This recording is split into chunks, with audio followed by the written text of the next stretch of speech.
Well, I'm delighted to be here, and it's a fabulous piece. I'm Bert Keitel from the Carnegie Endowment. I would like to focus a little bit more on this issue of freedoms, which Ted Koppel was talking about, and where the fellow said, I don't love my government, but I trust it. And the question of a hierarchy of freedoms, when you talk about capitalism, where are there freedoms that you really can't even begin to afford to enjoy because you're so desperately poor? And that's a really tough issue for Americans to face, the link between economic development and what the Chinese call economic rights, and what we would say in our essential wealth. What about those other freedoms that you don't seem to know you don't have? And I thought that's a really interesting thing to emphasize in this show. It's not an easy issue, but it's where economics really cuts across.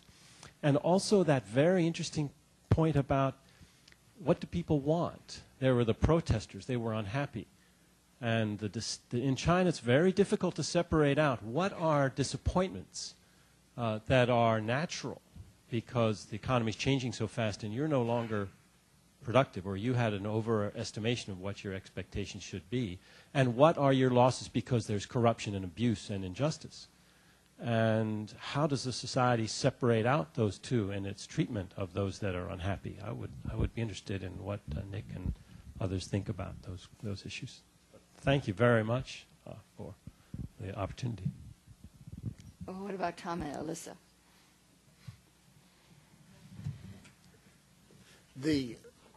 The thing that strikes us, and we've kind of shown this in 9 cities now, and people ask, what about their dreams, and what about this, and what about this?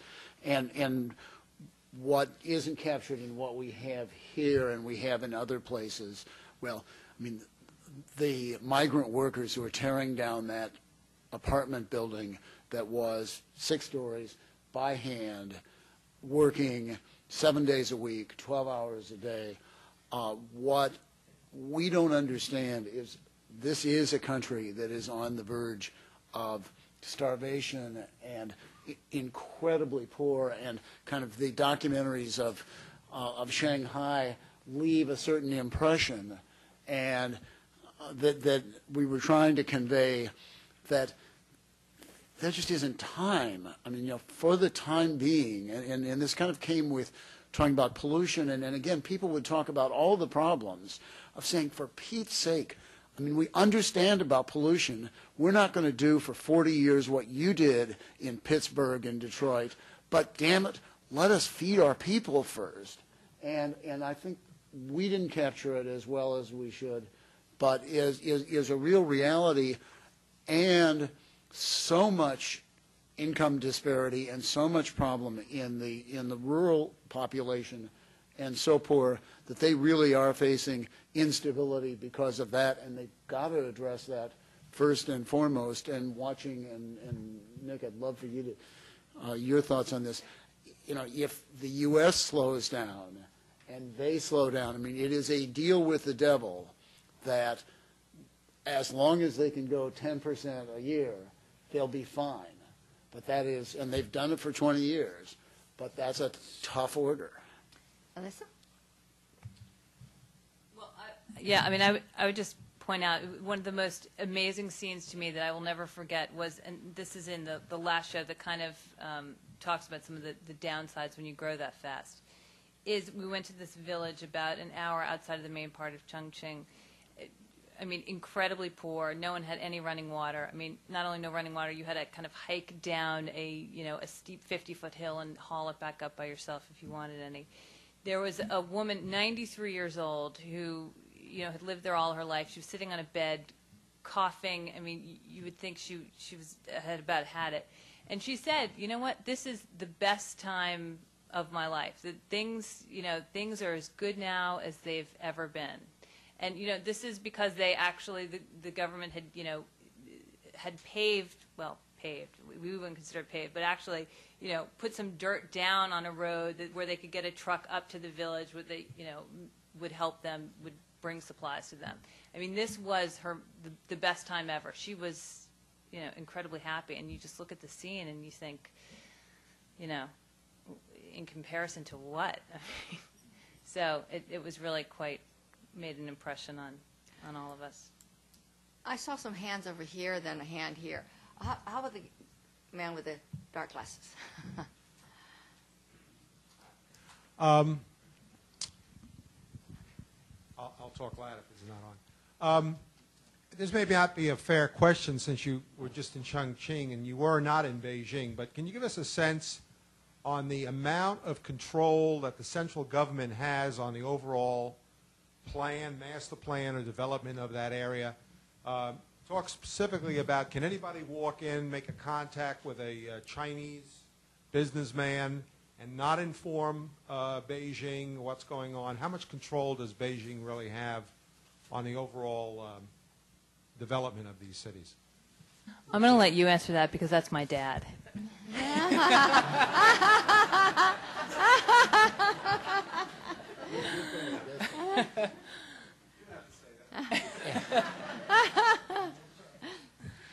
I think the answer to that is complicated. At one level, Beijing has a lot of control. Chongqing is an independent city. It is at the same bureaucratic level as Beijing and Shanghai and one other city called Tianjin. That means the central party apparatus decides who's going to be the governor. They now call it governor rather than mayor since of their provincial level entity. Who's going to be the first party secretary, who is the most powerful person in the region. And if bad things happen, those people, what Beijing regards as bad things happen, those people are likely to lose their jobs or be transferred or so forth. So at that level, they have complete control.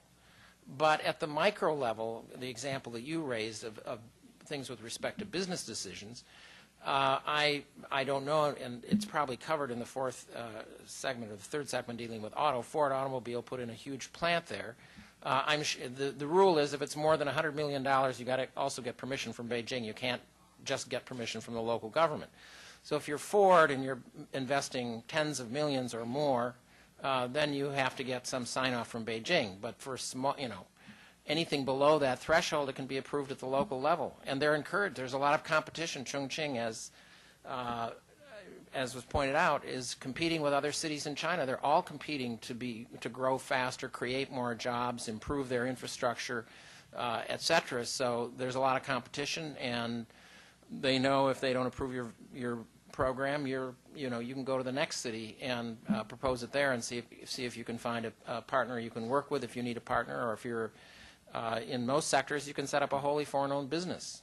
And the World Bank has a branch that's gone around the world and found out how long it takes for a foreigner to start a business. And China is one of the fastest places. You can get your approvals and licenses and all your chops faster in China than just about anywhere, which, again, reflects Julia's comment. The government's anxious to promote economic development. Over here. It's a great program. I'm Shuja Nawaz, and I'm also another graduate of Columbia. So we're all related.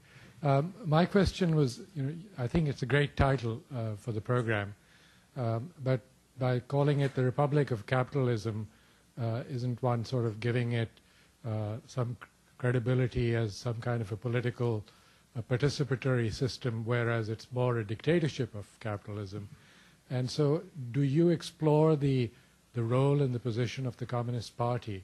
And maybe Nick can say something about what you see as the future of the party in this system, because as people become economically viable and independent actors, and as regions become independent actors, are they going to be easily controlled by this dwindling group at the center? What's the title? Well, I mean, it's clear. It was clearly. Let me break in before she answers. We were on the verge of something that would have been disastrous. That we were going to steal a line from Napoleon, which would have been out there, given what had happened. That was going to be. Napoleon said, "Don't wake